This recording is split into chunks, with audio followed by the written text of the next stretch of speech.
C'est une affaire qui secoue la Corée du Sud et les États-Unis. Des centaines de travailleurs coréens ont été arrêtés lors d'un raid spectaculaire. Le 4 septembre, à Elabel, en Géorgie, près de Savannah, 475 personnes ont été arrêtées. Parmi elles, plus de 300 Coréens travaillant sur un chantier de batterie Hyundai LG Energy Solution. Certains travailleurs ont été menottés, alignés face à un bus et même filmés en train d'essayer de se cacher dans des conduits ou de plonger dans un étang.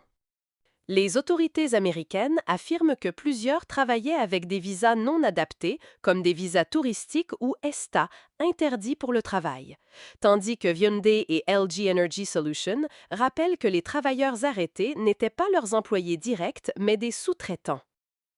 À Séoul, le choc a été immense. Mais un accord a été trouvé, les travailleurs seront libérés et rapatriés par avion charter. Les grandes entreprises coréennes demandent désormais une réforme. Elles plaident pour un nouveau visa spécial, le visa E4, qui permettrait à jusqu'à 15 000 professionnels coréens de travailler légalement aux États-Unis, à l'image des quotas déjà accordés à l'Australie ou à Singapour. Le projet Hyundai Metaplant en Géorgie a commencé dès 2021, lorsque l'État de Géorgie et ses partenaires locaux ont acquis un immense terrain stratégique pour attirer un fabricant automobile. En 2022, et dans le cadre de la politique de réindustrialisation de l'administration Biden, Hyundai a officialisé une promesse de plus de 10 milliards de dollars d'investissement et 8 000 emplois américains. L'objectif, lancer la production dès 2025. Mais cet incident menace les investissements coréens aux États-Unis.